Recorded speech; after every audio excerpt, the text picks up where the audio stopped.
তালা কইলা দে রে ব্রাজিল তালা কইলা দে, আমারে তালা কইলা দে, আমার অন্ধঘরের বন্ধ দুয়ার তালা কইলা দে। তোরে আমি দিন রাত 24 ঘন্টা বুঝাইলাম রে টিফন, যে 7 খাওয়া দল ব্রাজিল রে চাইরা এইবার অন্তত বিশ্ব চ্যাম্পিয়ন দল আর্জেন্টিনা ইয়া যুগ দে। ফুটবলের মাঝে মন প্রাণ দিয়ে শুরুর থেকে সাপোর্ট করে গেলাম ব্রাজিল রে, কিন্তু এরা কলম্বিয়া কোস্টারিকার মতো দলের সাথে জিতবো দূরের কথা, উল্টা ড্র করে মান সম্মান রক্ষা করে।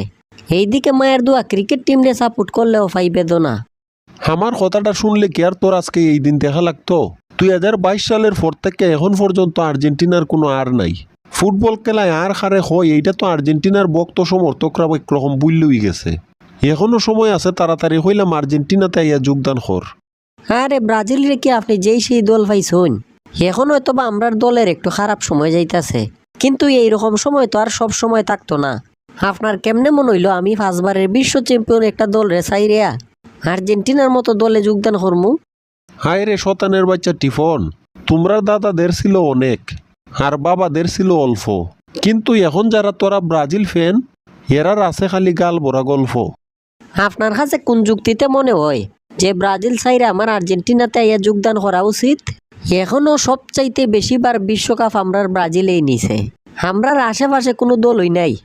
তুই বর্তমানে আর্জেন্টিনা আর ব্রাজিলের পার্থক্যটা দেখ, কেউ 2 ড্র 1 জয় নিয়ে টাইনা টুইনা কোয়ার্টার ফাইনালে, আবার অন্যদিকে কেউ 3 জয় নিয়ে গ্রুপ চ্যাম্পিয়ন হইয়া কোয়ার্টার ফাইনালে।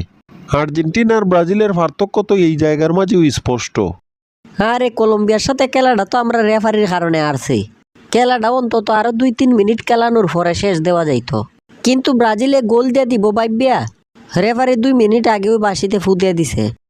আজকে খেলার শেষে ব্রাজিলের খেলোয়াড়রা যেভাবে রেফারির কাছে গিয়ে কান্দাকুটি করছে, এইরকম কান্নাকাটি আমরা স্কুলে স্যার রাতে পাইয়ে 2টা করতাম, যাতে পরীক্ষা শেষ হওয়ার পরেও 1-2 মিনিট আমরা বাড়তি দেয় খাতায় লেখার লাগিয়া। আরে গ্রুপ পর্বে যাওয়ার হইছে, গ্রুপ চ্যাম্পিয়ন না হইলেও ব্রাজিলের কোনো সমস্যা নাই। আমরা তো টাইনা টুইনা হোক আর ওটু ফাঁস কইরা হোক কোয়ার্টার ফাইনালে উঠছি। এখন ব্রাজিলের নান্দনিক ফুটবল উরুগুয়ের সাথে দেখানো হইব। উরুগুয়ের সাথে নান্দনিক ফুটবল দেখাইতে গিয়া দেখিস ব্রাজিলের নিয়ে উল্টা উইরা বাড়িতে যাওয়া লাগে, কারণ উরুগুয়ে কিন্তু কোস্টারিকার ফেরাগুয়ের মতো ছোট দল না, এরা কিন্তু সুযোগ পাইলে বল চালে ঢুকাইতে 1 মিনিটও লেট করতো না। এই জিনিসটাও তো আমরা লেগে বিশাল একটা চিন্তার বিষয়। কোয়ার্টার ফাইনালে তো আমরা গেলাম ঠিক হই, কিন্তু খেলাটা ফুইরা গেল গা উরুগুয়ের মতো দলের সাথে।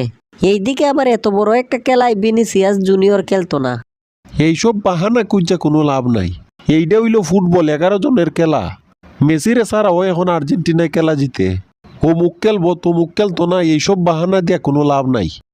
আপনার সাথে দেখাটা আমি করবো উরুগুয়ের সাথে ব্রাজিল জিতার পরে, আর আমরাও দেখা লই আর্জেন্টিনা নি পরের খেলাটা কোনোভাবে ইকুয়েডরের সাথে আরে, এরপর দেখা যাইব হার সাফাবাজি কত দূর থাকে।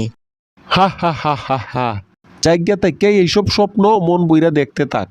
আর কলম্বিয়ারেও ধন্যবাদ ব্রাজিলে উরুগুয়ের হাতে তুলে দেওয়ার লাগিয়া। এখন যা করার দরকার উরুগুয়ে ঠিকভাবেই করবো।